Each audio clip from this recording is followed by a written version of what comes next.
Welcome to the Everyday Millionaire Show with Ryan Greenberg and Nick Kalkas.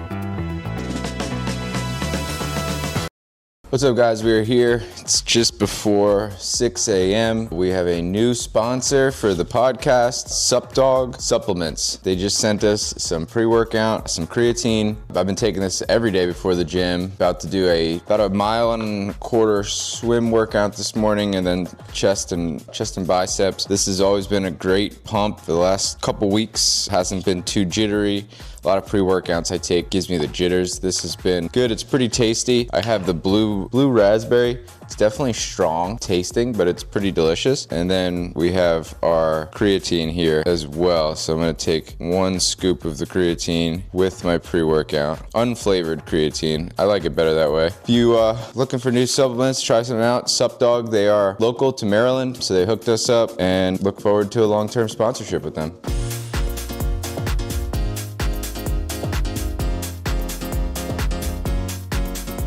All right, guys, welcome back to another episode of the Everyday Millionaire Show. We are here with a bunch of people.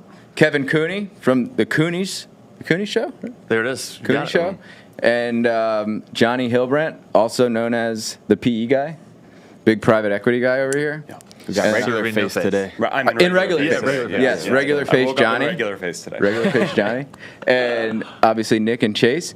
Thank you guys so much for coming, and Kevin setting all this stuff up in this fancy studio. And thanks. It's real nice. Pretty cool. Pumped to be on. So I got originally in touch with Kevin because I saw you started posting stuff about real estate, and we were I think I was just following you because your wife's funny. Yep.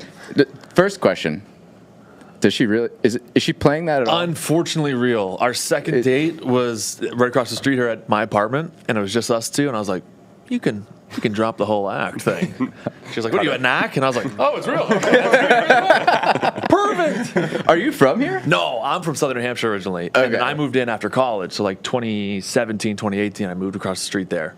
So how do some people get that? Like, oh, you're from Chicago anyway. So yeah. Chicago's got the accent, though. But yeah, Chicago's that accent.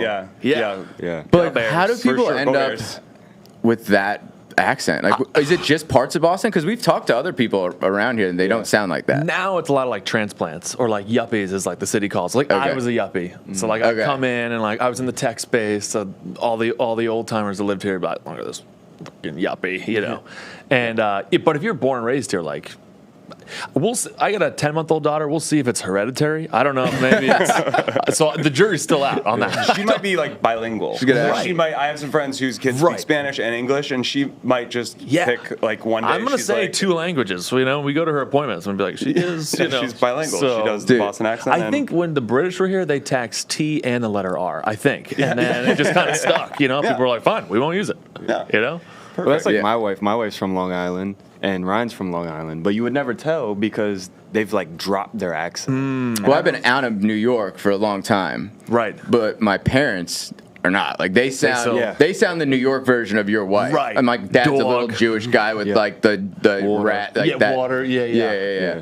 But now, Dog. I've been gone since like 2009, and now I talk to my parents, and I'm like, you guys sound ridiculous. Right. You guys sound absolutely ridiculous. Right. Oh, yeah. My mom's like, she sounds like Trump sometimes. She's like, Ryan, you wouldn't believe it. It was huge. It was huge. I'm like, all right, the Mrs. dog Trump. It's huge. Okay, Mrs. Trump, relax. But I think I've been made fun of so much by my wife's family and like everybody else that I had to just like figure out how to not have the accent anymore. Yeah. But if you're stuck there for so long, well, you culturally, you like, we'll go over like her family spot for Christmas Eve. That's like the big Italian thing to do. You go over there. They're looking at me like, he just said refrigerator. Like he said every syllable. Like, look, this idiot. You know, everyone's like chain smoking inside. You know, What do you call the thing that you put your underwear in? Drawer. Yeah. What do you call it, Ryan? now I call it a drawer. Yeah. But I used to say draw because that's just what we called it. It's just draw. We just hammer them away. We're like, dude, you just stop totally that. You cannot do that. Now some people just think I'm stupid because they ask me to say certain words and I have to like process it. I don't know how to say it the right way so they don't make fun of me for it. Like translating in his head. Like, but then Bostonians will add ours like pizza. Pizza and...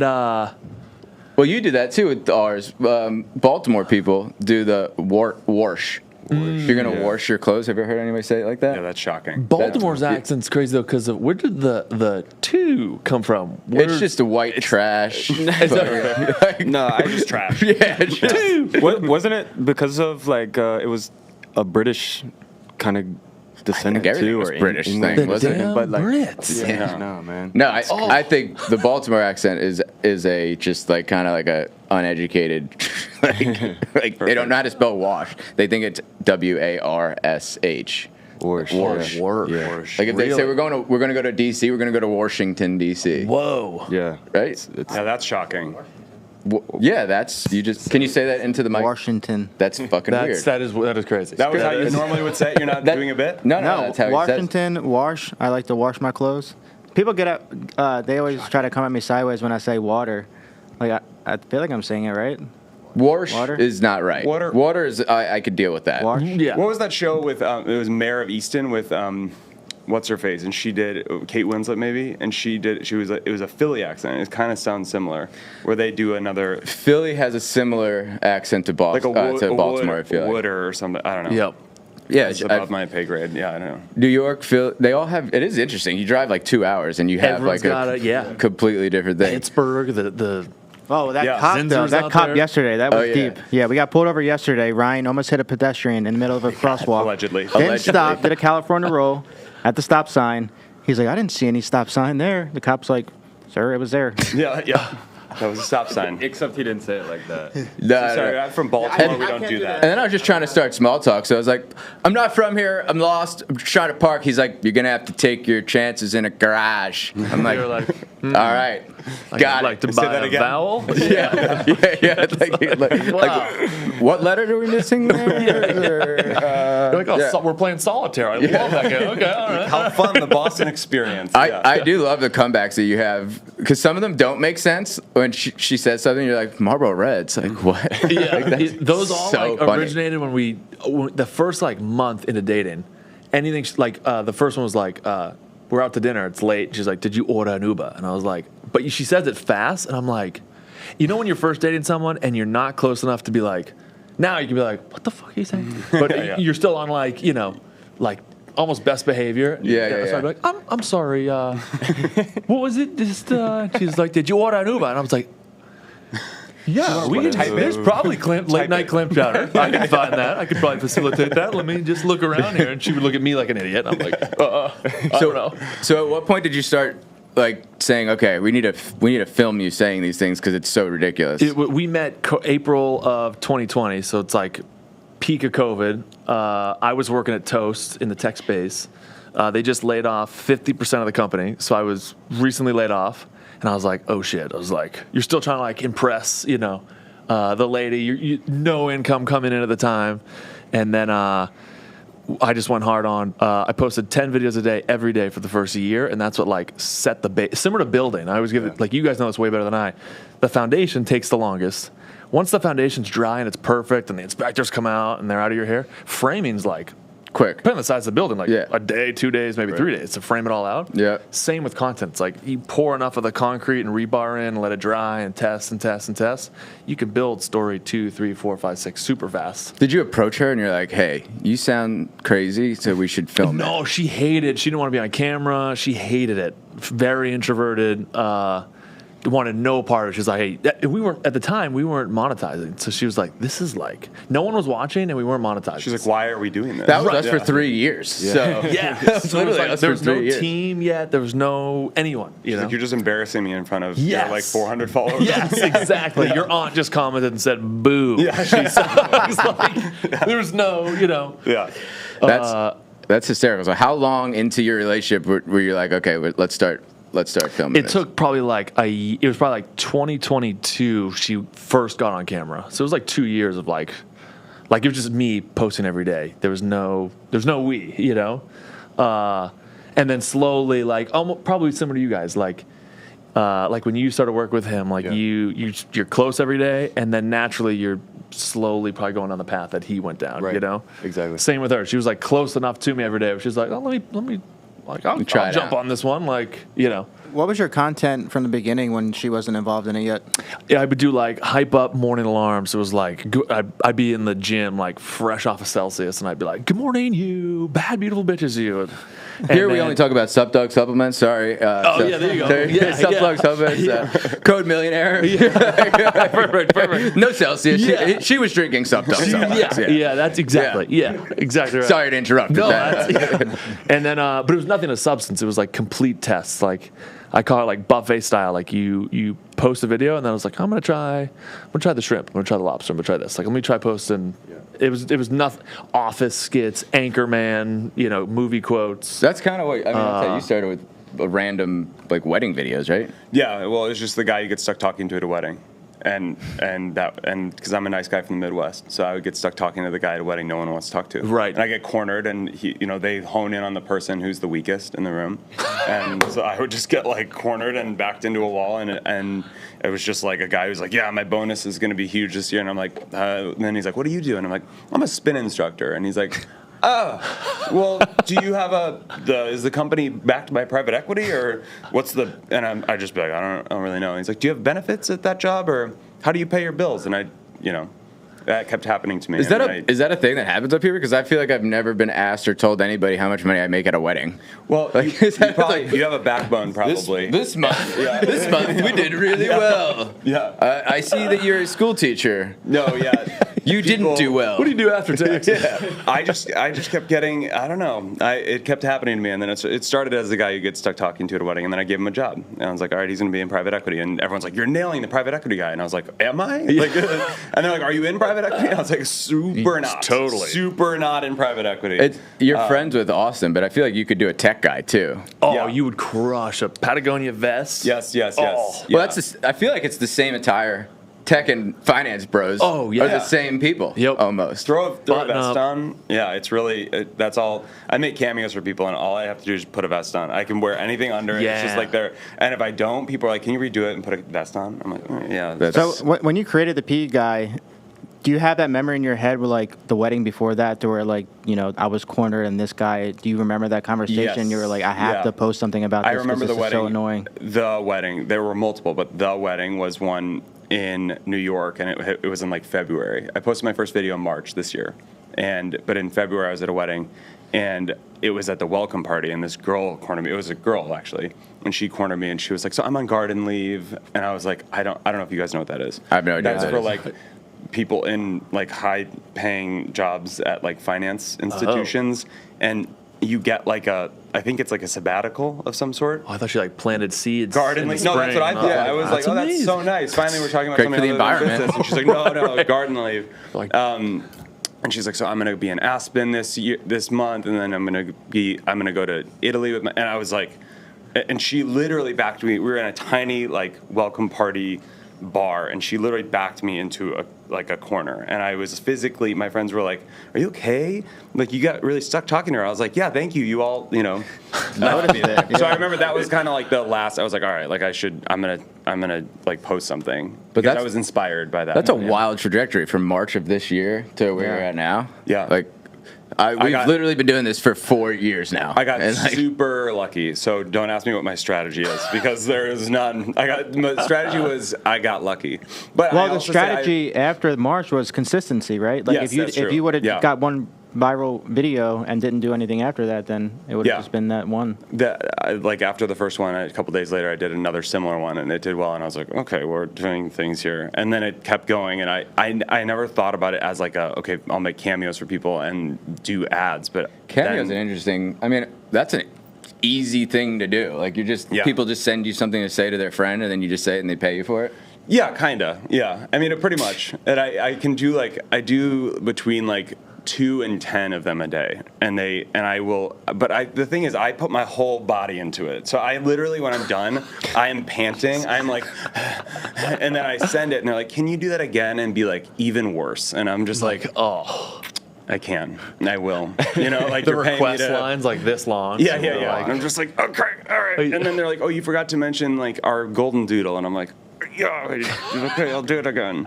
It's a good thing though. It's a good problem to have. That's pretty cool. That's an awesome job to just talk like you're basically just talking shit for a living, which is fun, which I'm great at. Yeah, so yeah, phenomenal. Yeah, that's I just have awesome. to, I should start taking care of my voice like a singer though, because that's all I got. The voice, hot and the honey filter. tea at night. Yeah. Exactly. Well, I'm I on had hot vocal tea. rest actually. I'm Now I have done. to This pee. podcast has been 20 minutes. I'm on vocal rest. I had a hot tea before this. Now I have to pee for the second time since we started this podcast.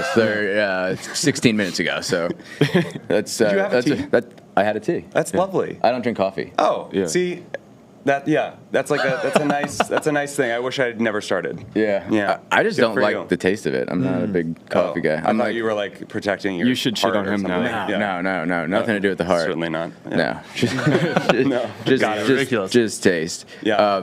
So Kevin, how long into content creation did you start then getting into real estate investing? Because that's why we reached out to you originally. Totally. It wasn't until last year we bought 10 units.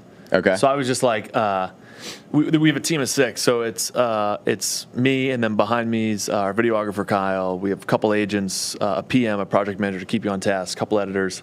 So we were just horse blinders on, all content, no other, slowly putting money into like Fidelity and other little small bets here and there, and then this 10plex came up, and I was like, this could be a score. It's two separate properties, but basically right down the street from each other.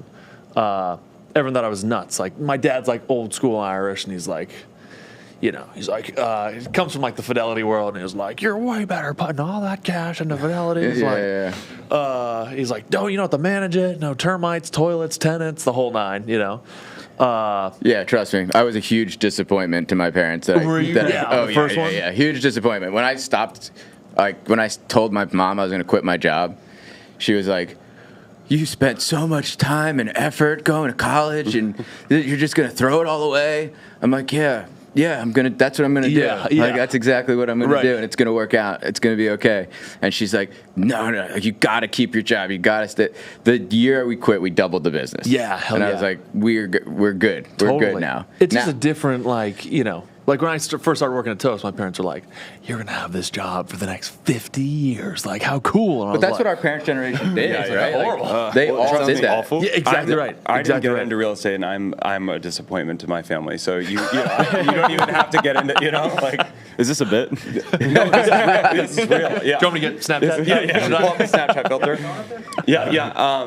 No, that's cool though. Yeah, they were like, You kind of prove them wrong. well, both my parents like were super conservative. Like, they worked blue collar, like super hard, put me through college, like paid for my college, which was like a blessing. Yeah. And So they're like, what are you doing? Yeah, and I went like away. They paid for the room and board. Like, it was a lot of money they invested in me. Yeah. But then I got a job. I was a PE teacher making $30,000 a year. Like, Right. it's fucking crazy. Right. And then the money, my parents stopped paying my rent and stuff after college or whatever. And I'm like, I can't survive on this. Right. So we do started something. buying a couple rental properties here and there. And then it turned into something else, property management company, then a construction company. And then the month I quit, we were just talking about not saying how much you make, but the month I quit, I made like $165,000 or something like that.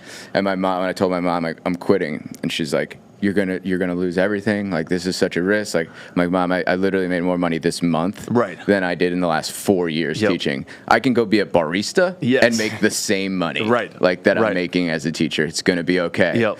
And if not, I will go work at Burger King. Right. I will go somewhere. Well, now there's like so much more opportunities than what our parents had, in their generation. Like to pick up a phone, like we don't have to leave the house, ever, and you can make way more than, you know what I mean? Yeah. It's like, you could literally do. You don't even everything need a from your computer house. either. From like a closet. I stay at home, Yeah. work on my phone. the no computer thing is crazy. Oh wait, to me. could we? That Let's do that. seems Let's do a insane. segment shitting on Nick for not having a computer, Perfect. and we love doing this. So Nick we've been doing this for 4 years, right? Almost 4 years now, and Just about 4 years. we travel together. So we've traveled, like, Brandon Turner from Bigger Pockets. Yes. Yep. So we got him on. We actually flew to Hawaii for him. Nice. Hell yeah. We stayed at his Airbnb, and like we've done, like, and we just shit on Nick because we have to keep him out of the group chats. Right. So like, You're we're not gonna in bring these an group angel chats when we're letter in. traveling around, and we have to exclude him, and then he doesn't know what's going on. Right. Like, when's dinner? When's this? I'm like, well, if you had an iPhone, you would know. And then he self-manages 100. How many houses do you have? 100 houses? 100 units, yeah. And All from the cell phone. Yep. All from a cell phone. Do you run? You mentioned you guys have property management. Is it? I own a property So he management does. company. Okay, gotcha. And then I just manage all of mine. Do you self-manage or do you have Yep. you self-manage 100 units? Holy shit. Like, that's his job. Okay, gotcha. Yeah. Like, that because it's not a passive investment Oh, at that no. point. Like, we self-managed for 6 months, and I was like, cannot. but I Will will not. say, property management in general is like the worst business in the world. Horrible. It's a horrible business. Yeah. I hate it. If it wasn't a necessary evil of me like holding, we could talk about when he first started working. He wasn't working for me. I would say this. He came to one of my events and he was like, I just want to like learn what you're doing. And he rolled around with me for like 2 months without getting paid or anything. Like, Yeah, so like my backstory was I was just a small kid from Virginia who was doing like construction with his dad, living in the basement type thing. And I was like, dude, I really want to learn about investing in real estate. So I listened to this one guy, I forget his name, but he's from Virginia Beach. He was a Navy SEAL investing in real estate using the VA loan. And I was like, wow, the military, you can do that? And so I joined the Air Force. Wow. Did my thing, 4 years, got stationed in Maryland. Linked up with Ryan at one of his events, and from there I was like, dude, I was already in the process of like He won the listening TV. to Cody Sanchez tell me how great a property management company was. I'm like, that's my next thing. Buy a laundromat, getting a yeah. exactly. So like I'm like telling Ryan, I'm like, dude, I want to be in property management. I already like got my thing. He's like, oh, dude, come roll around with me for 2 weeks and you won't even want to look at a property management company again. Every single problem in my day is because of something with property management. Right. And I have a full team, a full staff of people. Totally. And like, I only get the things that come to me are like big problems now. But I was explaining this to, I think we were talking about it, it's like nobody's ever happy. Like if you do your job and you collect the rent and you pay the owners, you just did your baseline. Right. That's it. That's like, okay, great, thanks.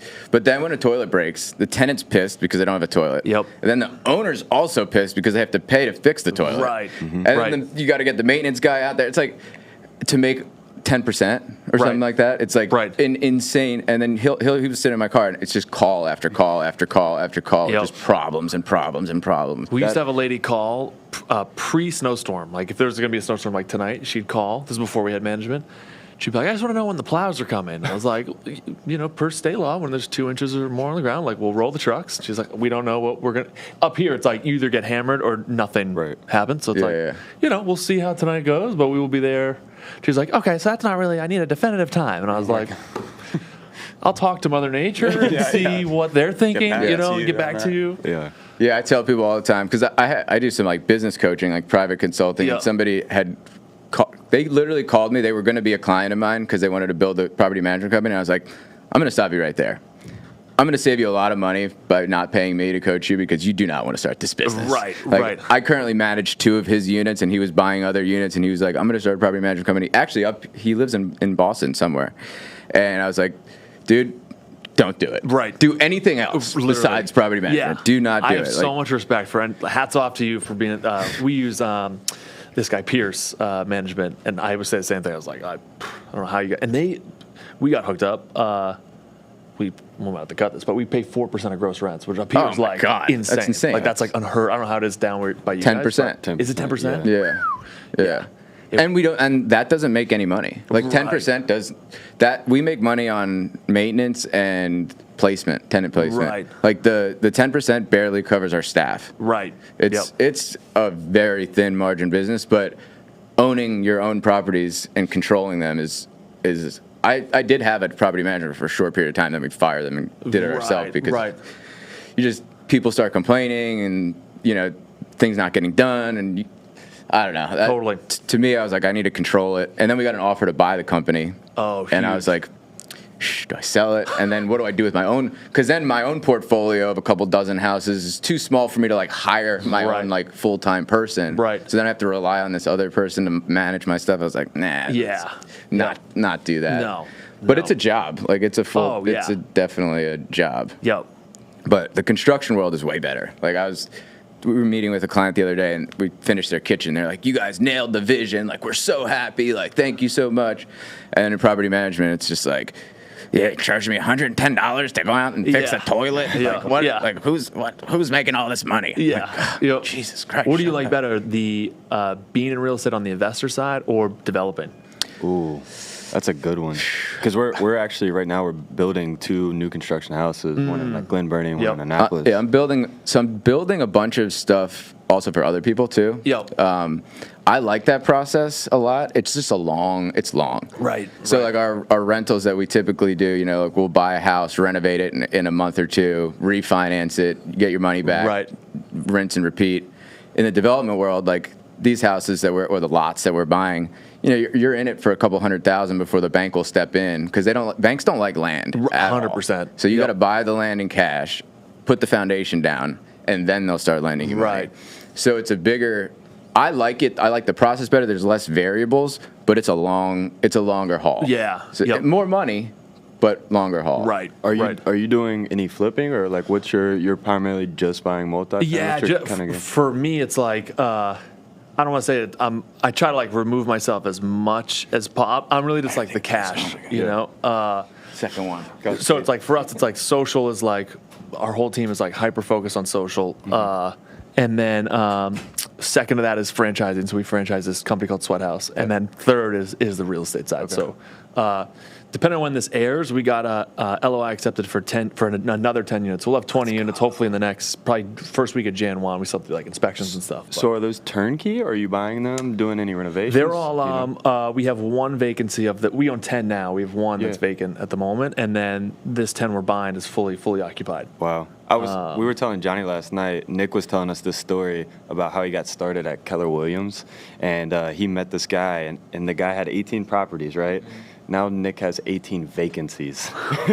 So, I mean, he's went from, you know, hey, I really want to be in that space to now I have 18 vacancies I got to figure out how to fill. 100%. So it's a wild game.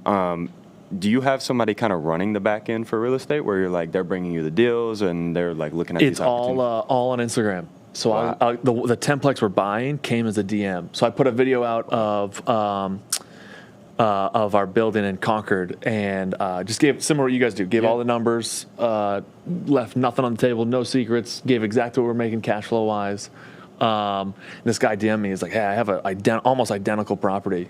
If you guys want it." And he's rolling. He's getting into development. He's got a couple hundred units. He's liquefying like half his portfolio to then roll over into developing. Yeah.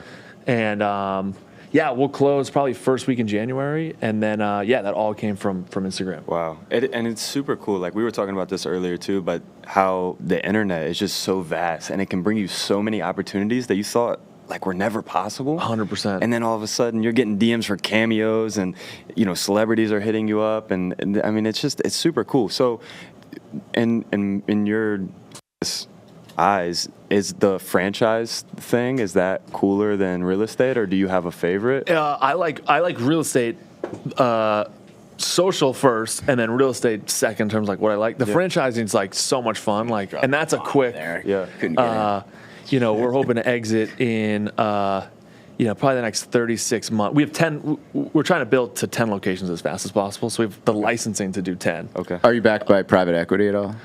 We're not. Here we go. Right into the bed. I'm like, oh shoot, that was good. That's when you kick open the door. I'm just looking at my face, just like Morris. Yeah, here I am. We do have the PE guy, a professional private equity guy here. Deal. Yeah, I'd love to talk to you honestly about we're backed by a local bank here, but maybe we could wrap it up. So much better. That's a term, right? Wrap it up, right? Roll it up. Roll it up. We're gonna roll it up. We'll roll them all up. Yeah. But I didn't know that Sweat House with 2 Z's, right? Well, yeah, I guess the plural. Is that how it's probably. No, just 1 Z. Yes, 1 Z. 1 Z. Yep. Okay, yeah. I didn't realize that was you. So I partnered with Nico. So Nico's like the mastermind behind it, and then I was like, I started as their spokesperson. So like Flo from Progressive. Yeah. They're headquartered out of Atlanta, so we went down there, filmed a ton of ads, and then a year later, we were up to renew, and I was like, hey, instead of paying me, like, could I roll capital into the next deal? And that's when Nico was like, do you just want to team up? And I was like, oh my God, that's cool. A gift. So it's fun. It's like a totally different beast. It's a whole different game to learn, but. Yeah. There's so much money in that space now, though. It's fun. It's like the med spa / like wellness space is absolutely insane. It's cool seeing, and we know like it's a moment in time where it's like everyone is in the wellness kick right now. Yeah. A couple buddies in the city that own restaurants, so they're like, hospitality's way down. No one's drinking as much. Everyone's on Ozempic and no one drinks. Yeah. So if you're in the hospitality industry, you're getting crushed. I have a couple buddies that are like, what's the next deal you're doing with Sweat House? Like, how do I get involved? Wellness is having this like moment right now where it's like, whether it's like run clubs, or I know you ran an Ironman, like, what's it called? It's in most cities, not Sip and Strut. It's like, Coffee and Chill. Coffee and Chill, yes. They're taking off. It's like, crazy. We're partnered locally here with this small little fitness group, Batista Boot Camp, which is like, we do these like fitness events. So it's all these people like want to wake up early on a Saturday, Sunday. Yeah. You know, they're not staying out late as much as they used to. Yeah. But it's like, we're not naive enough to think that like it's a moment in time. We know, like, it's not forever. The boomer generation was like highest sales for alcohol. It's dipped in the millennial. It'll go back up. You know what's forever though? Real estate. 100%. Buy and hold. 100%. Real estate You're is exactly forever. right. Well, so You're exactly right. The other thing cool about the wellness phase though is you're seeing a lot of people buying land and developing wellness spaces in that land. So there's a kid down in Virginia who, I don't know if you guys have seen him on Instagram, but he absolutely blew up because he's a UVA grad, bought land, him and his buddy, and they developed an Airbnb around health and wellness. Yeah. And it was just like, hey, come with me on my journey. Right. I have no idea what I'm doing. Right. But we're going to build this really awesome thing. And I think you're right, man. Like, it's just absolutely taken off, and it's so cool to Even see. in one of our partners is Marriott. We were talking to those guys, and they're like, every one of our Marriott, locations. like the hotel? The hotel. They're like, we are go. hyper focusing on our offerings of not just the room anymore, but what's the wellness offering while you're there. Right. Yeah. Every hotel has a gym, but like, could we make it like an Equinox level gym with saunas, cold plunges, red light therapy? That's cool. Down by us too. Okay, good. No, sorry. The Batista boot camp thing. They just was that like last week? They did the thing with like 1,000 people. And that is crazy. So in Boston, there's just this like.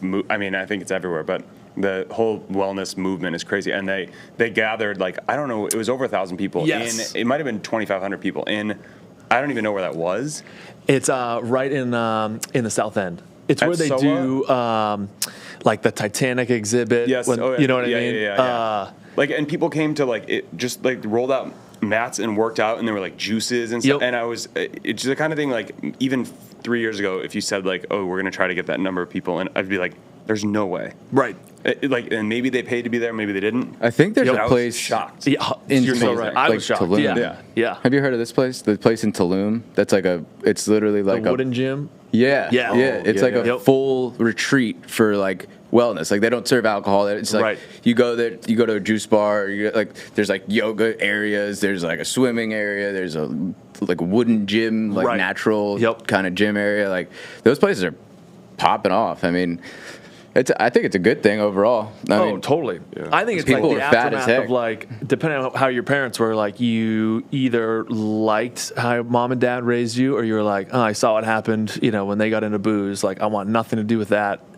And now you're becoming a parent, and you're like, all right, well, what do I do here? Do I, stick to the same? Like, I kind of saw what played out in their generation. Yeah. And not my parents were never like that, but like we had neighbors and stuff for like divorces and all that because of like alcohol being a major factor of, drinking and then making bad decisions. And and I think the newer age is like we don't need that, Yeah. Especially, I feel like a lot of people are leaning into like, which is kind of crazy too. Like people are randomly going places like I forget where I was at a conference in Orlando at a real estate conference, and we were with this guy who owns a bank, literally owns a bank. Like he's like 40% owner in a bank, and it was a Bigger Pockets event, and they rented out was it Orlando? San Diego? No. It was in Florida. You know the guy I'm talking about, the Elizabeth Lee's like guy or whatever. I don't want to say any. I shouldn't have said any names. I shouldn't be saying names. But anyway, this guy is like a fucking serious guy, suit, everything. We're at Universal, about to go on like one of the rides, and he's like, "You want a mushroom chocolate?" I know who you're talking about. And I'm like, "What? We're doing mushrooms? We're at a real estate conference." Mr. JP Morgan. What are you? You're wearing a suit. Yeah, that's crazy. Dude, we have a suit. We have a a wrap. classy event in a very, very nice law firm. the booze are down. Like, nobody's drinking booze, but they're finding cocaine in the bathroom. Oh, my And it's God. like, yo, we are at a law firm. So at our law firm, I hold an event, like, we all hold an event once a quarter. The last one that we did there, this was the second time we did it. We used to do it at this, like, restaurant that we'd rent out. And we have a couple hundred people that come, and it's all real estate investors or aspiring real estate investors. And we moved it to our law firm. It's like if you imagine like Harvey Specter's law firm, like that's what this is. And it's got this giant like event space in the middle. And I'm friends with a local politician, a state delegate, and he is a business developer for them. And he called me after the last event. He's like, "Hey, we got to talk about a couple of things. Like, we're really happy to have you guys. We really want to host you again. But we found some cocaine. One bugaboo. We found a little cocaine. We found open used condoms in the parking garage. Whoa. We found a bunch of booze sitting outside in the parking garage. Like, people were like, it was all you could drink, all you can eat. So people were like stealing booze and having an after party and like fucking in the parking garage. That's like, crazy. That was so. He's like, this is why we need infrared spas. We'll see you in the morning. Nobody's well. So he's like, so for this one, we hired a police officer to come and kind of, make sure that this doesn't happen again. And oh my God, that's wild. This was like a professional event where people are going to really network and like build their businesses and just like, that's ripping lines. It's funny because the cop is actually the father of a boy that Lucia goes to school with. One of your daughter's friends? Yeah. That's so funny. In the same class and everything. The cop who you hired? Yeah. To come to the thing. That's funny. Yeah, that's insane. I mean, people get down. Now it's not booze. Why not cook? Like, we'll just switch it up. Yeah. We're not drinking. I didn't drink this past event. It's like way better than drinking. But nobody's well. We know that. Yeah, that's true. So, Kevin, how many units do you have now? Just 10 still? By the time depending on when this drop, we just got an LOI accepted on 10 more. So we'll have 20 by first week of January. How are you underwriting them? Like the first one and the second one now that you're getting? It's easy. So deal flow wise comes from IG. We put 25% down. I'm basically just the cash. Mm-hmm. We do a 30-year fixed mortgage and we call it a day. Nice. Oh, so you're not doing any kind of like value add stuff? On some, like we have a 5-plex in Pembroke. We added like new roof, new deck. A lot of these though are like somewhat turnkey. I always like to provide a little bit of capex going into it. Like we passed on 19 units because it was perfect. It was like we're in like C class, housing. Yeah. There was one that was like gorgeous, 19 units, 3.8 million, which up here is like you get if you buy anything in the city that's like one unit, you're talking 600, 700,000 for just the one. Insane. How much are the units rented for? On average, $1,650 a door. $1,650. Yep. Yeah, so first one was $750,000 for the first 5-plex we bought. The second we got was $720,000 for another 5 units. This one will be $1.875 for 10. Nice. Which up here is like that's why we mostly do like Southern New Hampshire. You can't get in the door in mass for any.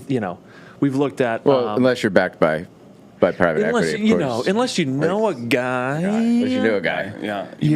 Who could assist. Right. Yeah. So maybe. Seriously though, I know nothing about private equity, but I've learned that like Blackstone, for example, owns so much real estate. Oh yeah. So like you guys, and I'm sure you know that, like banks and like you feel like you're competing with like private equity, like. So that's a good question. Part of Chase and I's strategy on what we're doing is that we're kind of we're doing like 1 to 4 houses at a time as far as like building and development goes. So we're kind of like too big for the everyday flipper that's just trying to like saw a TikTok trend or saw an HGTV show and they just want to try to get into it. Like they can't just start at development. Right. But we're too small for like the Lennar Homes or the Ryan Homes or the big private equity firms that are doing all the roles. To feel like you're competing with. They're not. They don't want the 1 or 2 units. They want 100. They want to build 100 townhomes. Right. Yeah. Where we can build 1 or 2 and make good money. They don't. That doesn't like interest them. So we're kind of like sneaking in this like niche of being too big for some and too small for some. And I feel like that's been like a good spot to be in. Yeah. But most of our rentals and stuff, we try to buy like we try to do full renovations. Like we want to do the whole thing. Right. Like we bought a duplex last year, and I actually just bought the next duplex next door. We're closing in a couple weeks, but we bought it for $550. Right, $550. Yep. We put $75 into it and appraised at $1.15. Wow. Nice. Yeah. As is, or after you guys? After renovation. Nice. Yep. So we used private money first, and then we refinanced it. Yep. And we pulled out like a boatload of tax-free money. Right. Totally. So smart. So we were talking about this last night about like 1099s versus W-2s. Obviously, all your content stuff is 1099 based. Yep. So real estate's a good way to shelter some money. Taxes. I'm exactly right. I'm twofold. Like, I'm a cash flow guy at heart, but the tax benefits are like, you know this better than anyone. Like, the tax breaks are phenomenal. Yeah. The agency we're with is Canadian based, so it's even worse because you're going from CAD to USD by the time it hits my bank account. So there's a few other laws in there of like getting funds, but why Canada? I'm with an agency called Dulcetto, so they're the big. They compete with like the CAAs of the world. They now have an office in LA, but Montreal's where they're headquartered out of. Do you guys pay self-employment tax? Not how. That's why I moved to New Hampshire. There's none of that. So you're just set up as like an LLC or S corp? Yep. Are you on payroll? Nope. Nope. Yeah, you don't have to do any of that. So it saves you a S ton. corp, you have to run payroll for yourself, like a livable wage. Well, or maybe whatever. not in New Hampshire. No, not in New Maryland. Hampshire. I take nothing.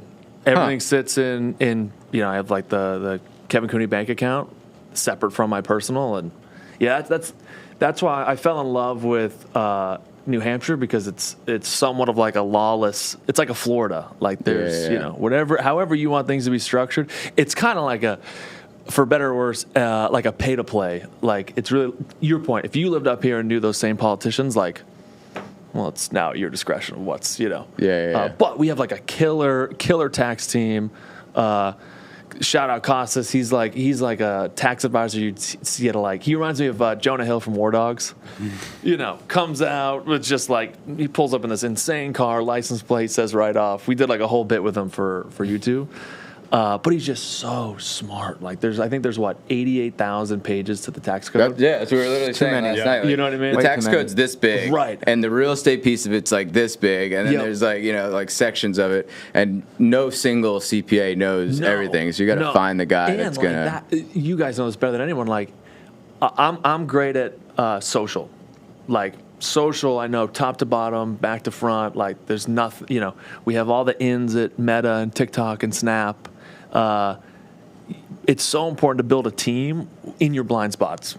Gotta get a killer CPA. Mm-hmm. Gotta have a killer real estate attorney. It just like keeps you so safe. Yeah. Like there's, Well, that's in all aspects of business, just delegating. Like 100%. I do manage my properties, but it's me and my wife who manage them, and she basically runs it. I don't want any communication with tenants. Right. I don't want to get any type of calls. Like, it's all ran through a property management system, software rather. And it's just much more easier that way to delegate what you can't do or what you don't want to do. Do you guys take on clients outside of the 100 you own for management? Just all self? Mm-hmm. Yeah.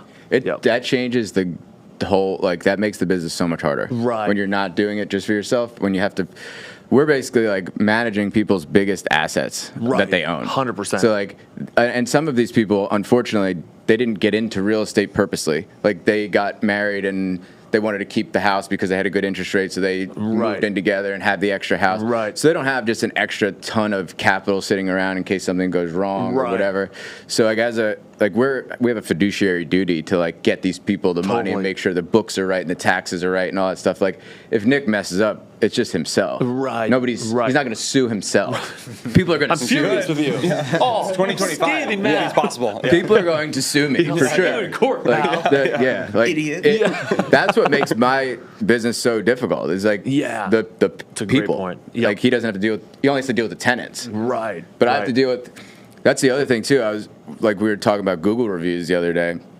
Like, when I call an owner, I don't like, my maintenance guy was in town yesterday because we had our company Christmas party on when was it, Wednesday night or Thursday night, and he was basically like telling me like how shitty his job is. Like, about, okay, so these people called me and said that their toilet's broken or whatever. Then I called the owners, and the owners like saying, okay, it's going to be like $100. And then the owner's like, oh, actually, I know a plumber. I'm going to give them a call. Right. And see if I can get it for cheaper. Then it delays the tenant still out the toilet. So now the tenant's out a toilet. Yep. And now the tenant's only blaming me because they don't even Right. know who the owner is. Right. So then we call the owner back 3 hours later. Oh, they're calling me back. They're probably going to get there tomorrow. I'm like, this is their only toilet. Like Right. we have this is an emergency. They're gonna poop in about an hour. We need a toilet. Can they like, use your toilet? Toilet needed. So what's going to happen is like the tenants are going to be leaving bad reviews on my business. Right. And now you're going to be mad at me because I'm going to be mad at you. Right. And you're just the middle guy. And then you're like, just stuck in the trying to- middle. Yeah. And then your Google reviews are like you get Google reviews from tenants and from the Right. owners. So it's. Have you ever stepped in and been like, all right, like to the owner, give me $100 and I'll just cover, like, if it's a difference of, like, if my guy's gonna be 150 but you're comfortable with 100. Have you ever just done that just to, like, be like? I have, like, a couple of times when in the beginning I was just like kind of a pushover because I just wanted to get clients and keep them happy. Yeah. Now I'm more like, no, like we're gonna do it and we're gonna charge you because our reputation's on the line. And now locally, like, we are a well-known like brand. Right. So like I'm gonna just do it, and if you're that mad that I charge you, everybody has like a threshold in our program, like our software. It'll say like if it's going to be over $250, call them and get Right. approval or whatever. But anything else, like if it's an emergency, we're just going to do it and bill them, and then if they fire us, they fire us. Right. But like, That's smart, yeah. I'm not taking the risk of. First of all, like I actually care about the tenants too. Right. Like they're people that are Right. living in these houses. Like our job is to make them have a nice place to Right. live. And when the owner's just being too cheap to get something fixed, like, Totally. it makes me only look bad. Yeah, that's a good point. Yeah. Like that should be in the contract, I guess, with the owner when you're managing properties for others. Like if it's an emergency, we have the right to go ahead and get it done. We do right have away. that in there, but people still naturally they're gonna get Upset, yeah. they're gonna get Yeah, mad. on I mean, either side of people the aisle. they just get mad. What's your goal? You have 100 units now. 100 units. The goal was always to get to 100. Yep. When I bought my first property in 2018, it was just an addiction. I just wanted to keep Yeah. buying and Yep. buying. This past year and some of last year, I started flipping more. Yep. Largely because of the higher interest rates, and it made a little bit more sense. People Right. still wanted top dollar for the property and to refinance out on the back end, because I would buy it with private or hard money, Yep. renovate it, and then refinance out. And the cash flow started to get thinner and thinner with the higher interest rates, so I started flipping more. So just stay consistent, basically. I Yep. had it, just as many closings this year as I did last year, Huge. but it just transitioned from a little bit more flips this year than it did last year, and still bought my fair share of rentals this year. Yep. What's like the next stretch look like? Like, is it you went from 0 to 100? Is it Nick's- now like 100 to 1,000? Can I interject with Nick's planning techniques here? Nick bought a $1 million waterfront house before he knew he was approved for the loan. Oh, hell yeah. Wait, Yeah. how much did you put down on that auction? So it was an auction property. I was living in a $125,000 condo, and the only reason I bought that condo was because I was living at my parents' house somewhere around like 2019, 2020, and my girlfriend at the time was like, hey, I want to move out of my parents to get an apartment. I said, well, let me just see if I can find something cheap to buy, and then we can just move in together. So I did. I found that. I lived in there for like 4 years. And then I saw this property come up on the water, because I'm always on the auction websites as an investor. I just buy, a fair share of my properties from auction websites. I saw a property on the water. It wasn't an investment property. It was a nice, primary residence, in my opinion. And I went there. I took a look at the property the day before, and then I went online and registered to bid. So it was like an online-only auction. And you just have to put down a credit card deposit of maybe $1,000 or $2 just to bid. If you win the bid, you have to put down a 10% deposit within 24 hours. Right. Or most of the time that before 4 p.m. that day. And I won the bid. It was like $906,000, so I had to put down $90,000 within 24 hours, and I wasn't pre-approved yet, so I didn't go to a lender or anything. I wasn't even in the market to buy a house. That's and awesome. I put the $90,000 down. I called a lender that I bought my condo with. I was like, hey, Don't freak out. How's your day going before we get into it? Yeah, I'm like, good, right? I'm like, hey, You sound really happy. I just put a deposit down on this house. You think you can, run everything for me, get all my documents, and see if I can get approved? He's like, yeah, sure, no problem. And I was like, oh, thank you. And then I knew that was just kind of him saying okay, yeah, I'll do what I can for you. Yeah. But then at the end of the day, luckily it worked out. However, I had to bring a lot more of the closing because the loan capped at $766,000, and then it went to a jumbo loan. Right. And, I guess I wasn't eligible for that. wherever the case may have been. So I had to put down like a lot more than I thought I had to put down. Right. But it still worked out. He was able to give me the loan, and I was able to settle on it. But it was a huge risk because I could have lost $90,000. But Totally. like, I didn't go into it with the mentality like I'm going to lose. I went into it like, how can I make this work? Because I will make it work. I'm not going to let somebody take $90,000 from me. Right. Yeah. Totally. That's crazy. But that's the balls. I don't have that. I don't have that same. I don't have that same mentality. I love that. I'm a little more conservative. A little more scared. Yeah, that's wild. But it worked out. Yeah. So I mean, back to your question, I just want to just steadily grow and remain consistent, similar to like in the online space and creating content. Just like you guys do, just remaining consistent. Yep. That's basically what I want to do. I love it. I love that. The real estate thing, though, what I've found out the hard way, when you're just like in real estate and we're in construction and stuff, you're not very bankable because we write off so much stuff that like the banks, like it was easier for me to get a loan for something when I was making like $40,000 a year as a teacher because it's like consistent. Yep. And when now you have like unique income. Yeah, it's like coming from all over the place. Yeah. It's Sporadic. Depreciation. We're writing this off, writing that off, and like a lot of the stuff that you would normally count as income isn't really income. Right. So the bank doesn't really like us.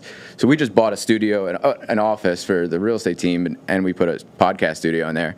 It was like $330,000 or $350,000 or something like that. And they dragged me through the mud. Really? Like, dragged me, like, commercial. It was a commercial loan through a bank. And I'm used to, like, the single-family space where it's, like, the Wild West. Like, they're just like, as long as the rent's good, like, you're good. Like, here's the money. This was, like, I was sending them multiple bank accounts with more money in it than the place was worth. Right. And I was like, this is what, and they were like, well, you don't make any money. And I'm like, no. I promise I do. Actually, I do make money. It's just, this is what real estate does. Like, this is the whole point of what we're doing. Like, and next year, I hope to show you less money. Right. And the year I after want that, to get a return from you guys. And because the year after that, I want to show even less than that. That's what that's what my goal is, to show you. And your little underwriter who's like sitting there telling you that I don't make any money is fucking wrong. Totally. Like, they're wrong. But that's what I've realized at all levels is like, I always thought once you reach, let's say, whether it's a small business loan from a bank, I was like, oh, they're professionals. They know what you're doing. And now that I know that, like, at every stage, at every level, clueless across the board, you know? And even on the brand side, like, and that includes us. Like, everyone's still learning, we work with, like, the Fortune 500s all the way to the small, like, ma and pa's.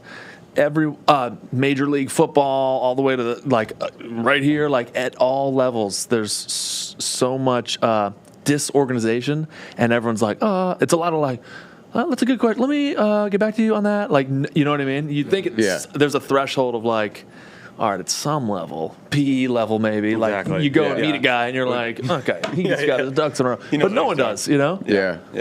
It's true. Johnny, you met Ryan Serhan, and I think something that's crazy is like you just said, like people will be like, oh, like let me get back to you next week. Well, something I learned from Ryan is what he installed in his company is it's not let me get back to you next week. It's let me get back to you today. Yeah. And there's no You've other worked option. with Ryan. Yes. Too. Yeah. They reach out to me like right the week before Owning Manhattan season 2 dropped. Yeah. And it was like another founding realtor at their agent or whatever. And she was like, I want to get you with Ryan and we'll make a fun video. And I was like, okay, I will be there tomorrow, Tuesday. And she's like, how's Tuesday work? And I was like, I'll be there. And then we emailed back and forth. And he was on the email and he was responding. Right. And I was like, I'm so sorry. What? Right. Like, and I'm not like a fanboy for him, but I was like so impressed because I was like, do you know who I am? Because you shouldn't, and I know who you are. And, right. And he's actually responding, and he's like talking about the script that I wrote. Yep. And then I came in, and he was like it was not like I was expecting it to be like a long thing. Like, all right, let's do this in next year. And he literally responded, and that's I think probably why he is where he is today because he is just like. And if it's something he didn't want to do, he wouldn't have responded, which I would have also respected. Right. It's he did, and he was like, let's do this immediately. Yeah. You have an opening on Tuesday from 10 a.m. to 10:17 a.m. Right. It's yours. Right. And I was like, I'm on the train at 5 in the morning. I'll be there, no problem. He's like, you come here for this? I was like, yeah. And I was like, wrong answer, Johnny. Tell him you have a meeting at Morgan Stanley. Yep. But that's hilarious. I think that's probably why he is where he is, because he takes every opportunity. he swings a lot, like, and he's not afraid to miss. And he squeezes he came here to Boston. Yeah. And he was here for a speaking gig. And it was the day prior, shot me a DM. And it was the next morning, like 9 a.m. He's in my living room. Yeah. This is pre Owning Manhattan. This was when, like, there was only old episodes of Million Dollar Listing. Yeah. Yep. You know what I mean? And it's like, he's like, yeah, I have about like 17 minutes, 18 minutes before we had to Uber over to the speaking gig. And I was like, wow. I was like, Yeah. he 17 minutes. hit a city, figure out who's in town, creator-wise. Yeah. Do a video with them, post it, and then he's like, well, see you later. It's incredible. That was fun. Let's do it again. Yes. Yeah. So, also, speaking of $1 million listing, I have a concept for a show in Boston specifically. Like, let's see the $1 million listing. Show it. Let me see it. Like, $1 million listing back in the day was like, whoa, this is going to be in Boston. Dude, let's go ahead and look at the $1 million listing in Boston. It's a 1,200 square foot rancher. Like, this is actually a parking spot in Back Bay. Walking distance to Contessa, but it's just a parking spot. So. You're on Route 1. But it's gorgeous. Yeah. Yeah. It has an outhouse. It's got no real plumbing. Little holes in the ground. You'll be fine. Yep. So anyway, sorry, that's a tangent, but I just whenever someone says That's a good $1 million concept. listing, I'm like, great. Yeah. You see that $1 million listing? We see like $1 million In stuff like down south, and it's like a castle. Yeah. Like in parts of like in Texas. Oh my They're like, yes. look what Comes we with a built for moat. $250,000. Right. And it's like, what? Yeah. It's deeply offensive. my brain always goes like, logistically, obviously impossible, but can we build it there, and then can we put it on a big old truck? Yeah, yeah. And can we just drop it right slowly here. inch it up this way, Yeah. and drop it, Just drop and sell it piece by piece. Yeah. So for you guys, how much of your like content, like we were obviously inbound for you guys, like how much do you guys get inbound versus outbound to get guests and like brand deals? And like Muggsy, for example, they just like reach out to you? Yeah, it's like a 60-40 split. 60% is outbound, 40% is inbound. But Okay. we have KP and Georgina, they're our agents. They're our like bridge to connect us with the brands. Okay. So even like all day long, they're on email or calling and texting these brands to. There's a filter in your inbox where you can just have it do just to brands. Like you can store brands in one. You go to like primary, general, store replies, whatever the next one is. So they'll play in that sandbox all day long. So they're just DMing brands left and right. Yeah. Well, Kevin's the expert at this. I just started No, this in no, March. no. But Private equity, seriously, don't let him trick you. Okay, this is what he does. Big deal. No, right now I'm like luckily everything is I don't have like an agency yet that I work with, so it's pretty much all like I have a couple pathetic attempts at reaching out to brands on my own, and they're unread or they go read, and but anything that I've done has pretty much been inbound. Which is cool, except for the Anna Delvey, which I did reach out to Anna Delvey. I said, "Do you want to come on my podcast?" But no, most of it is, or like someone will follow me and then I'll follow them back and be like, "Thanks for the follow," and then gauge the conversation level and then be like, "Would you want to do like a collab or?" Just imagine if you got an agency though. Right. What that would do. Delso would welcome you with open arms. Perfect. Here's what I realized about the brand deal stuff. Yeah. It's if you're gonna DM up, and this is from like trial and error on my side. I still do the same thing. I'll DM brands directly. Like I come from like the sales world, so I love door knocking, virtual door knocking in DMs. It's like flirting. Like too often, at least what I see from other creators, like they'll copy and paste this like paragraph. Yeah. They'll be like, "Here's my rates. Here's what I want to do." That's like going to a bar and seeing a girl and be like, "Want to go home and do unspeakable things together?" Yeah, it's like, "Oh, you look lovely." Like, and in brand form, that's like really fuck with your brand. And that's it. No clothes. That's how we got this guy, Eric, who does our YouTube. He's an 18-year-old. I didn't even know how old he was until I invited him. We like literally invited him down to one of my events. Well, our events. I keep saying my. I'm sorry, guys. You selfish. But he's an 18-year-old kid. I know. You got it. And he hit. So my virtual assistant does all of our Instagram stuff, and he does like this, goes through all the spam, and this kid hit us up, and he basically like said he really watched our podcast because he like mentioned specific things. I think that's how he got Carl's attention. And then Carl like texted me and he's like, "Hey, like this guy actually seems like he might be legit to help grow the YouTube channel or whatever." And I got on a conversation, like a Zoom call with him, and signed a contract and paying like $700, $750 a month or something. Yep. found out when he came down that he was still in high school, or just wasn't he? Still, He just graduated. high school like a month or two ago, and he had like 10 or 12 clients that are like he's making good money awesome. as like an 18-year-old kid, and Yeah. he's not on YouTube himself. Like he's just doing it for like other podcasts Right. and people, and like It's freaking awesome. That's like. And then his mom's like, he's telling him, he's like, my mom, he still lives at his parents' house. Yeah. He's like, my mom keeps telling me to go to community college. Like, I have to go to college. I'm like, don't do it, dude. Yeah. Don't do it, dude. Just lean it's a into trap. what you're doing. It's a Like, trap. it's going to work. Yeah, It's going to work 100%. for sure. Isn't college such a? I don't know who went to college. Like, isn't it such a racket? It is. It is a 100%. racket. Well, now I'm hoping that, like, the cost of it comes down Yeah. with the student loan like Yep. crisis that's happening. But I didn't learn anything about my real job until I actually just started doing the real job. Yep. That's how I felt. Well, Kevin, I mean, you have a daughter, right? So, Mm-hmm. like, I was thinking about this because I have a young sister. She's 13. If they start on social media at 13, 10, younger, I mean, you're starting them out. Brielle's on salary right now.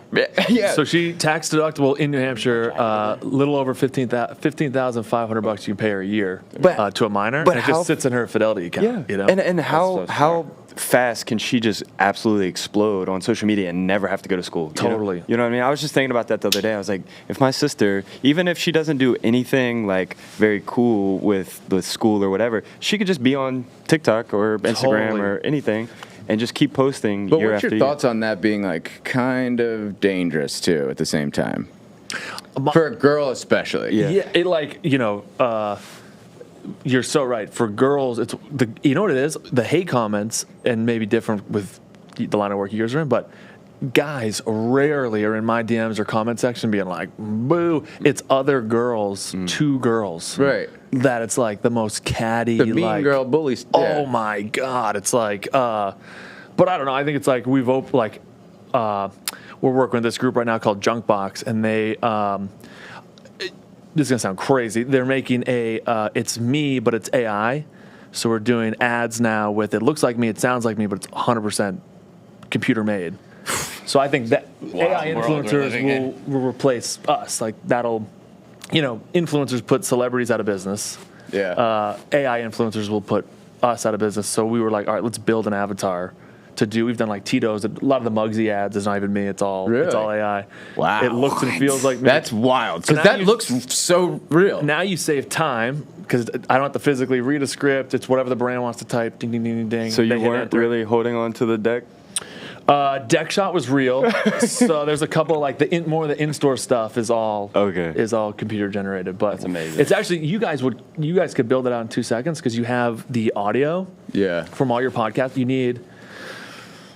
You need like 12 hours of you speaking for it to God, really really? learn your. Yeah. Because now I could do a type of paragraph that you've never said, and it'll catch all your tonalities from those same words. Does it you've do said. it for your wife? Does it for Ashley? Yep. And she does it do the accent? It does right? the accent. The That's audio's amazing. way That's easier. It's awesome. the face that's really hard. Yeah. It's really hard to nail because you basically get in a room similar to this, but instead of the lights, it's all cameras, and it just like. So it's getting like every zit, ingrown hair, and then once that's built out, like Tito's or Muggsy or whatever, Marriott, whoever you're working with, you could give it a prompt and then hit enter, and the ad's made. And they pay you the same. And we're testing it now with brands where it's like, do you create a separate channel? Like I think Flo from Progressive or Mayhem from I think it's Allstate. The guy that's like in the suit with the butterfly stitch. I think brands like that, instead of paying him or Flo, will build their own avatar for free. And they'll have that avatar build up a following of a couple million people. Jake from State Farm. Jake from State Farm doesn't need to be a real guy in 10 years. The hard part is, though, like the brand is paying for the platform we're on. They're paying to get in front of our audience on Meta or on Snap or on YouTube or LinkedIn or on Instagram. That's what they're still paying for. So we charge them the same rate because it looks and feels the same. And where that video is going to live, like their ROI is who from our audience physically views the ad, or clicks on the thing or signs up for the program. Yeah, that's what they're paying for, not necessarily like the production. That's wild. Yeah, so it's really interesting. It's like we're not there yet to like we're like really in bed with some of these brands, so they're like, yeah, like let's test it, like let's do it. We work with like Cumberland, like we did like a music video with Cumberland Farms. Like, I love that. We're still showing up for the music video, But by the time Brielle's my age, she's 30. Like, I don't think it's her on camera. I think it's Brielle's avatar. Yeah. Well, I've heard of people making. I don't know where I saw this. Don't ask me why this is in my algorithm. But people make fake OnlyFans girls with AI. Yep. Like there'll be like some fat dude sitting behind a computer making an AI girl, and the girl is on OnlyFans making crazy money. Yep. But she's not a real person. The junk box guys do that, but allegedly the platforms have banned them.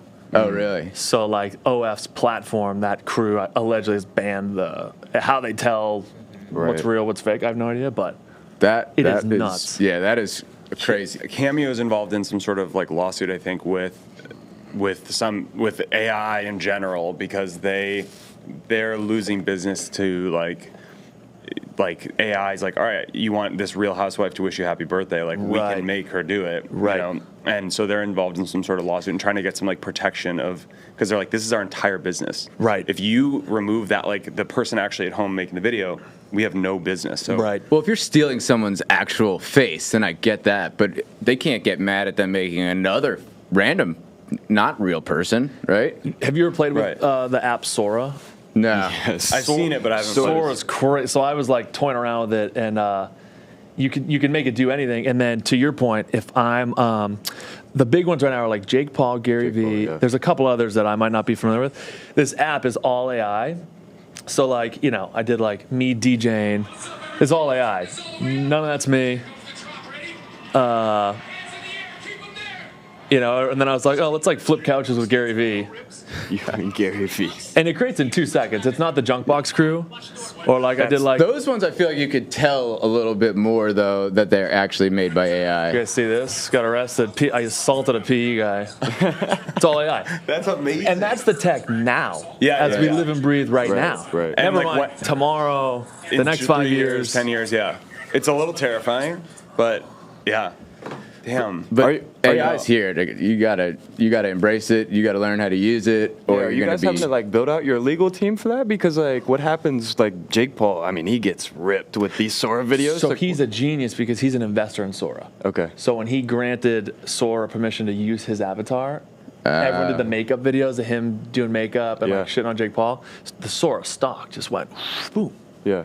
Gary Vee, same deal. He's also an investor in Sora, so it's like, interesting. There's got to be something. I've heard like different strategies with like you tie real videos in with the blockchain to figure out what's real. Like we're gonna get into like deep fakes, where it's like Well, that's what I'm worried about. It's like you could make somebody do something that they're not done. Totally, Especially or older said people. or right. Yeah. Really. So there's got to be, and I don't know what that is. I don't know the answer. There's got to be some like justice system on. All right, that's a deep fake. Yeah. But we're still so early on the AI thing. I think that I had a congressman in here when TikTok was up for the ban. He was talking about how behind Congress is on just like global agreements with platforms. He's like, we can't even get that straight. He's like, never mind tackling this AI thing. Like their beef was, we can't have ByteDance run the algorithm of TikTok. And he's like, we're just figuring that out now. This app's been around since 2017. He's like, we're just figuring out 2017's problem. Oh my God. He's like, if we can't get agreements, paper stuff that's typed out. Yeah. How are we gonna, how are we gonna get behind with it. AI? Like he's like, on the government level, we're so far behind. Oh, the government's they're going to continue to be so far behind. Yeah, but it's like AI. It's like, forget it. But that's what I think another problem too. That's what gives all the private equity firms and everybody so much power because they have all the money and they could stay on top of it like way faster and way better, way more efficient. Like NVIDIA has more money than most countries have. They can control the narrative and all of that. Where the government's like, we need to borrow money from them. Right.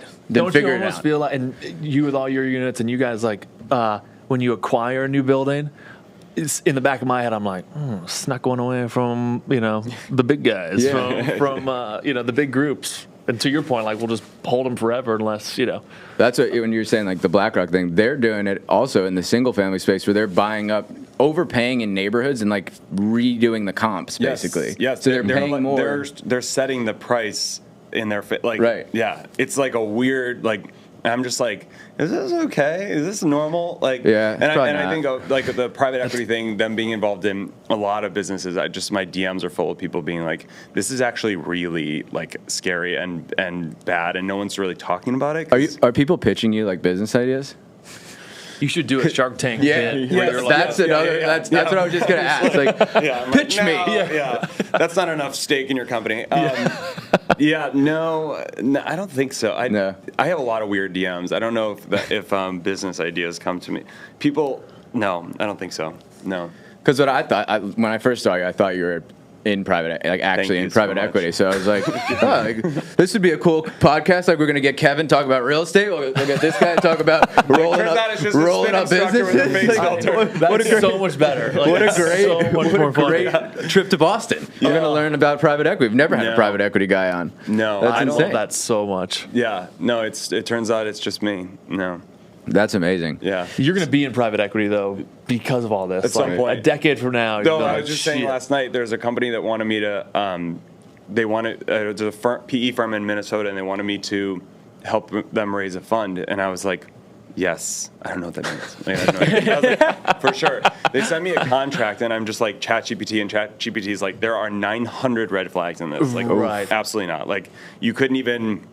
If you did this, you couldn't even, like, if BlackRock wanted you to come to a breakfast at their office, you couldn't do it. Like, so I was like, okay, this is probably not worth the squeeze. But a couple PE firms have been like, maybe you could be like our spokesperson for like a round of whatever, and we'll give you a percentage of our fee. And I'm just like, you're like, is a fund the past tense of the word fun? I'm just like, I have you no had fun idea, but I'm like, past? that sounds good. And they're, because it's a very unique set of eyes on the content. It's a lot of PE guys and a lot of business people. So it's there like some businesses are like, these are valuable eyeballs on your stuff.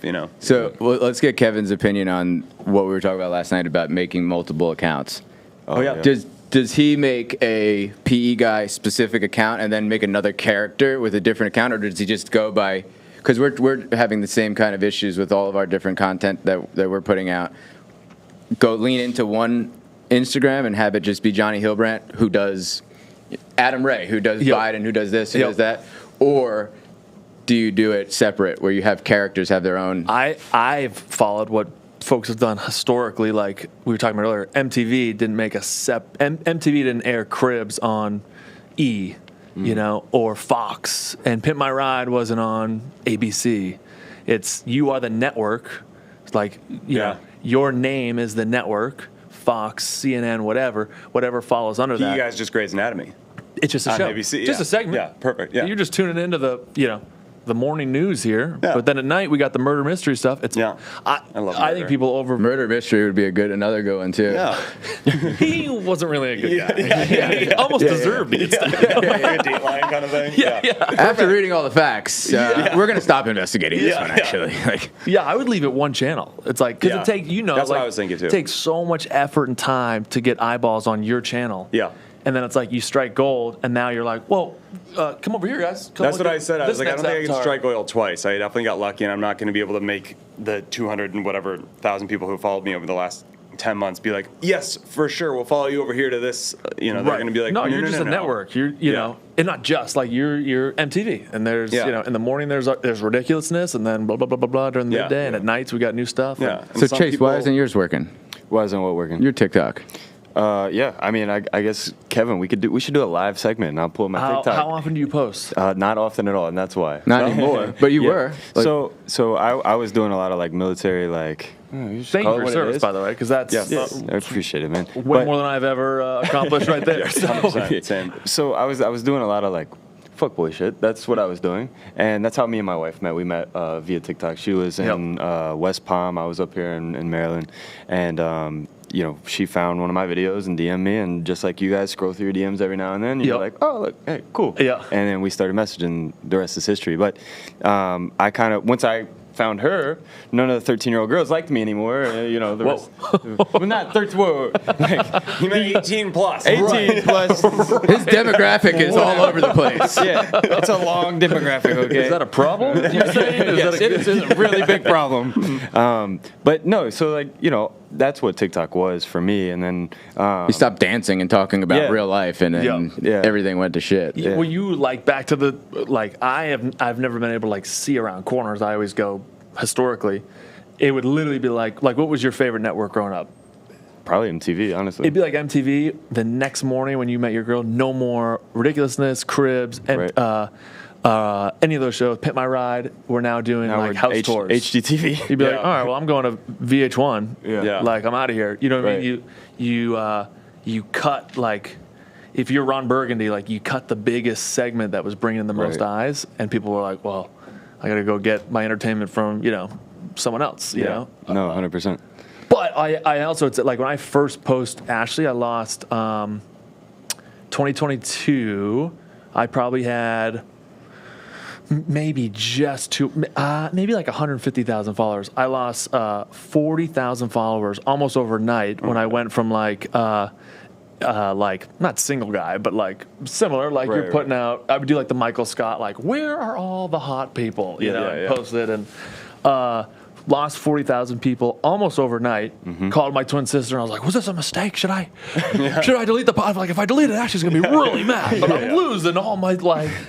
And now if I post just me, people are like, Where's Ashley? Yeah. It's like moving a ship. Like if a cruise ship's going this way, or you in the, when you were in the service, like aircraft carrier's going this way. Like if I want to go back, it's going to take some time to swing the boat around. Like, and in content terms, that's like, okay, I post Ashley, I lost 40,000 followers. I post a second video with her the next day, losing more people, losing. 2 followed, 10 followed, 100 followed, 1,000 in a day. Yeah. You know what I mean? And now it's whatever it is, 1.7 million across platforms, like all from just like totally rebranding.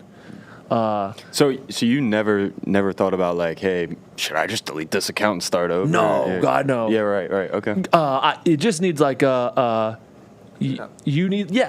like whatever they call the shock things. You just need like the defibrillator to like. Well, what do you got? 150K on there? Yeah, I think like 140. So it's a very similar situation. I was at like 160 and just like rapidly growing at that time. Yep. And then as soon as I introduced one video, or I even think I just posted her on Instagram, but because my click through on TikTok was straight to Instagram, right? Like, that's where the funnel was going. Right. Everybody just stopped. It was like 20K just off the rip, and I was just like, you should. Do you do relationship content now? No, we don't actually. So you like thinking of, and I haven't seen the videos, but like as a viewer, I got like. The taste of a relationship, and then we never saw it again. Yeah. So I'm like, what's going on behind? Like, I would, whatever you're comfortable with sharing, but like, we live in like a glass house, literally and figuratively, where it's like we show everything. Right. You know what I mean? There are no. We show like baby blowouts and nighttime routines and getting dressed in the morning. Like, my wife absolutely hates being on camera. Like whenever I try to get her on, like I've been doing this like just like a daily vlog, just like trying to like showing what. Everybody asks, like, what do you do? Like, I just drive around different houses and shit. And I don't know. So I've just been recording it. And I've been, like, putting her on to things. She absolutely hates it. She's like, I do not want to be on this. I don't want people to know who I am. Like it's definitely a balance. Like, look at Gary Vee. Gary Vee shares nothing about his personal life. Kids, wives, nothing. So it's like, you find your... I would argue, like, it's like going to the gym. Like, you've done the one push-up. If you want to, like, really bench, it's like, all right, well... If we're posting once, how often do you post now? Like a day? So I have a videographer. We post 12 pieces a month. So it's not similar to like we were talking about how fast Ryan Serhant moves. Like you should post 12. Try to do 12 a day and watch how fast the channel growth goes. Yeah, it's like doing. If I was like, I want to bench 225. But I'm going to do 12 push-ups a month. It's like it's going to take you years to. Right. But if I'm going to do 100 push-ups a day and then get on bench, like I could probably do it in I could condense the timeline to get there way faster. You think the volume is more important than the quality, or is it both. like there's a balance there? Yeah. We were talking about earlier, like but quality clearly, like Johnny's doing it on fucking Snapchat. Yeah, that's why it's like it doesn't like you. Well, quality and like the actual value of the content. When I say quality, I don't really mean like physical picture. It's like what's the hook? Exactly. Like what is? I would say this: when you post, every time we post, it's less about like what do I want out of it. It's like when someone sees this, what are they going to get from it? Exactly. Is it learning about real estate? Are they going to learn a little hack? Is it a funny moment? Someone's sitting at home depressed. They're going to laugh for 2 seconds. Like what are they going to extract from that video? Do you guys still get like both of you guys, do you guys still get like big pops from videos for followers? Like one video will get you like a bunch of followers? Because that's what we find. We find like a slow creep of increasing followers, and then like one video will do really well and we'll like pop off. And we gained like 20,000 Facebook subscribers in like a couple of weeks, and then since then we've gained like 15. You should take that. Have you reposted that video? Yeah, we have a couple times. I was gonna say like quarterly or monthly, you could recycle like most viral moments. And Meta specifically is like I call it like the Polar Express. Like it's this giant freight engine, and each video is one shovel's worth of coal. So it's like, how far do you want to go? Like, do you want to? Where do you want to? Is it 1 million followers? Is it 1 million subs? Like, it's a lot of coal. It's a lot of content to get there. If it's 12 posts a month, like, there's just no way. There's no way we can get there. But if it's 12 posts a day, we get there probably in a couple months. That's what I found about TikTok is like you don't have to post as much on TikTok because it's just like one video hits and then, okay, now I know what I need to post. Same thing with what you were saying earlier is once you did that face and it was just like, oh, that's it? All right, I'm going to do that again. Yeah. And so that's what I found on TikTok. But then Instagram, I struggle. I mean, so I did a really big abrupt switch to like real estate content. So I try to be more in like the humor phase. Yeah. But then, like you were saying, for me, it's okay. Where's the value on the other side? I cannot stand hey, let me break down the real estate numbers for you here on this video. Like no one wakes up. Or let me show you through this house. Yeah. Or go click on that video again. Go to the comments. So this is the biggest one. So like, okay, yeah, you're in there a bit. Every comment should get a comment from you. I'm right away. Like even these laughing ones, like I would reply right now. Like the most and do like painstaking thing. Oh my god! I comment. You do it. There's another one. I try to comment on a couple of every video, but it's hard. You know what I mean? I Like, should be doing that if I. Even if it's something silly, someone does like 3 emojis, somebody to do that. They're getting laughed right back. Yep. Hammering it like. Sometimes I'll have my wife drive because I'll just be like, I'll do this over. Hey, you drive. Because granted, this was posted 2 weeks ago, but if this was fresh, we've just added like 6 comments. Well, I've noticed on Facebook, it doesn't matter when you comment back. As soon as you comment, it pops back up in people's feed. Totally. Because they see the comment. Yeah. And like that. Facebook's good about that. The one thing too is like that. So this was posted 2 weeks ago, December 2nd. Yep.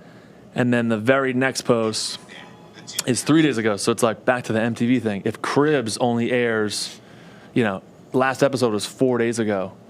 I'm not just going to sit on the channel with a screen that says like, your next television program will kick off in 2 weeks from now. It's like, I'm out. Right. How much time? Like it take? Because I do actually run like companies and stuff. Like, how much time do you dedicate, both of you guys, to like just sitting there and making the content? Because I feel like that would be the hardest part. Like, I don't know how I'd come up with 12 videos a day when I actually, between like wife, family obligations and actually running the companies and trying to make a living. Like, how much time are you spending? Well, you're like a full-time content guy. Like obnoxious levels of. But it seems it's like authentically your day. So it's totally. Like, it doesn't seem like you're. Some of your videos, but I feel like it's not like you're like sitting there like, let me script all of these out. You're like, 100%. Hey, look at this just happened with our baby. Yeah. Similar like you think of like from coffee to now, whatever the big like laugh moments are. In my personal life, if we had a good like pop, like wife and I were like dying laughing, I'm like, let's do that again. Yeah. Right now, Yeah. And then we that. have, it's less, to your point, you're spot on. It's less about like creating and just documenting what you're doing. You should have like a videographer with you from the moment you wake up to go to bed. And then what we do is we have this guy, Mel, who's in the Philippines. Yeah. They're 12 hours ahead. Yeah. So they could film with you all day U.S. time. And, 8, 9 o'clock, whenever you shut it down, that file gets exported to the Philippines. It's 8, 9 a.m. their time. They're editing all day. By the time they go to bed, it's 8, 9 a.m. in the morning here. You're getting a fresh batch of new files. My full-time, we have a couple full-time VAs from the Philippines. I actually went out to the Philippines and met him. Oh, did you? This year. It was really cool.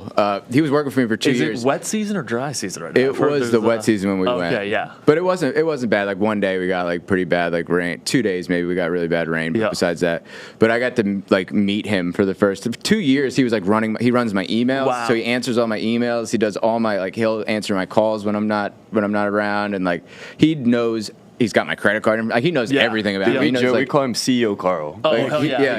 He is like the CEO. Dude, they have guys that are just like machines. Yes. And he's great. They're like the money goes a lot further out there. Yeah, So you totally. like you know, it's a lot cheaper than having a video editor here, and the quality is like the same. 100%. So couldn't agree more. That's the way to do it. I have all of my VAs. We have two of the three of them work their nights, so it's our days. Yep. And then the other one works their days, so it's our nights. Right. So we have like full-time Yep. coverage. But yeah, that's a hack. But the time that it does take to film, like how much time are you taking to film?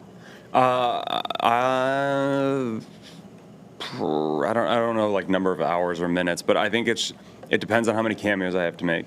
Well, enough to Cameos stop are- doing Soul Cycle. Yeah, no more Soul Cycle. God bless. I mean, I teach one class a week, but that's not really a Still thing. fun. And then 2 berries classes a week. But no, it's like it depends on the number of cameos I have, because I have to take the information that I get from the cameo, and some people do it as like they'll email me instead of going through cameos, so I have to break down all the stuff that they say. It's my dad's birthday. He's a general contractor. He loves your stuff, and then I have to break it down into a script, put it up on my computer stand with the thing, and then film it, edit it, send it to them. So it's like, I mean, I probably at you're minimum editing work it. like 5 or 6 hours a day, like at minimum. Like if I'm like, I'm going to try to not work very much today, it's probably 5 or 6 hours a day. And you're editing it too? Mm-hmm. Wow. But I mean, that's really just remove background on CapCut and throw a mansion in the background, maybe a couple birds tweeting, and then I love it. and then export the file. It's no big CapCut's deal. incredible. Yeah, I love CapCut. Austin Nasso told me about that, and because I was using some like thing that actual video people use, and it took forever to export the thing. Yeah. CapCut's like, here, 1 second, Right. here's your 90-second video. Are you guys So- using edits at all to edit videos? Edits. Yeah. If you use edits, at least on Meta, they will push your video even further. It incentivizes. Sorry, what's that? Instagram edits? It's there. Is like, it in Instagram? It's a separate. It's owned by the same platform. It's a separate app. It looks and feels kind of like CapCut. Okay. It's a All right. it's a competitor to CapCut. Okay, got But it. Instagram owns it? Yeah. Instagram owns it. Well, Do I'll we- have a gander. You have Do a we? gander. We don't use it? Peruse around. Yeah. Yeah, I don't know if shopping Carl around. uses it. I use it for my Instagram stuff. But If you film on the Meta glasses too, Instagram, further? Facebook will push it even further. Really? it's like a interesting. percentage. I want to get the It's Meta. crazy. It's nuts. I'm waiting for the Meta display ones to actually come out with like the neural band and Yep. stuff. That looks kind of sick. The other ones are a little I feel like underwhelming of what they do. We went You out have to their them? headquarters to play with those. If you were like across the street, I could say, "Hey, Meta subtitles," and if I look at you, it'll pick up your audio and it'll show me the subtitles of what you're saying. No way. And then if I'm traveling, if I'm in Philippines, China, wherever, some talk, I could say, "Hey, Meta, add subtitles and translate." It would get their audio, and then in your speaker, translate, and you could read it That is on your glasses. so It's freaky. crazy. That's Yeah. wild. So I have to talk shit very quietly. People know. We're gonna be walking around like Yeah. The Meta glasses are picking me up. She sucks. I hate her. Those things are banana. The ones that Phase 1 can do that now. Like if you look at a menu, you can be like, "Hey, Meta, like what's not spicy on this menu?" Or like if it's a Chinese menu, you can be like, "Hey, Meta, like translate this." The old ones do it now, but the new ones, like the live stuff, is crazy. The new one has that band. Did you play with the band? Has the too? band, yep, band's So cool. you like do like little. That's how you like toggle. So like when you like do your password on your phone, it's all with the band. Or then like you can say like, "Hey, Meta, open camera." You open it, and then to zoom, you just twist your fingers, like you turn up the volume, and it'll punch in or punch out. It's crazy. Do you guys remember when the Bluetooth like headsets started coming out? When people started, when you just walking around talking to people and you didn't realize that they were actually on the phone. Yeah. Now everybody's Yeah. gonna be just walking around like looking and Oh, like yeah. twisting their Oh, arms my and God, stuff yeah. all Yep. around. Like It's crazy. it's just like, We were what at the a fuck is table this guy similar doing? to this, and it was like they split the room in half. It somehow ended up being like an 8th grade dance. It was like girls on one side, guys on the other. And I'm at the glasses, and like you're looking at what's on the glasses, but you're basically like staring at some girl's chest, and you're like, no, this is unreal. It's like, wait a second. I swear. Everyone was like zoning out. We had Kyle, my videographer, there. He's like, dude, it was the spookiest thing because you're there, but no one's there. No one's Yeah. like looking at the room. Yeah. You're like possessed. It can do street view, so you can open up maps and do like, I want to go out to dinner here. Like, what does it look like on the outside? And you're like, tour it around. Wow. It's crazy. That is wild. That is terrifying. I have a cool one of my coaching clients, Jet, shout out to Dreamers Event Rentals down in Maryland. But Wonderful. Very subtle ad read. Yeah, really well done there. I'm not even Swing by Sup Dog. He's not even an advertiser. He's just a coacher. I just coach him, but he has virtual reality. So he does like event rentals, so like tents, weddings, Sweet 16, stuff like that. He has a virtual reality headset that his clients can come into his warehouse and walk around. Like he'll put in their wedding, like all cool. the table settings, all the little accessories and everything, and you can put on this headset and walk and like look around at your actual wedding venue before you like that's book amazing. it. That's awesome. It's like that's a pretty cool. It's a nice use of it. Yeah, that's a good use of it. I don't need people listening to my conversation. Yeah. There's good and evil, I guess, that will come from all of this. From all this stuff. Yep. Yeah, 100%. But so we have to. I want to wrap this podcast up and figure out how we can have Johnny as the PE guy, and make fun of all of us. Certainly. At least make fun of me, because that's how we get all of our followers. I feel like we're pitching at your scratching post. Making fun of you. I only get engagement because people hate me. So please, shit on me as much as possible. But no, seriously, Kevin, thank you guys for doing the pod. Thank you for having us. This is your stuff. Anytime. Your place. Do you own this? You don't own this place, right? No. So this is where we started. This used to be in a coat closet in Seaport. And then we got grandfathered in. We did the show in this coat closet, and they're like, "We're gonna build this beautiful studio. You're gonna love it. Stick with us." We're like, "Okay." And then boom, they unveiled this. So, wow. Yeah, this is cool. Sick. Yeah, good spot. Legit ass spot. Yeah, and thanks for answering. That was, and I said to Chase, I was like, "Yeah, we're gonna go to Boston. We're gonna go do Kevin Cooney and the PE guy." And he's like, "How did you get?" I'm like, "I don't know. I just hit him up." Dude, DMs it's so powerful. DM. Yep. Yeah. Just DM. I'm in there every day. I'll Yeah. So no, thank you for reaching out, man. This has been a blast. And thank you, Johnny, again. Had fun at dinner last night. It's been great hospitality. Yeah. Thank you. But and you guys have anything else before we wrap up here? Good. Thank you. Appreciate it. Absolutely. Anytime.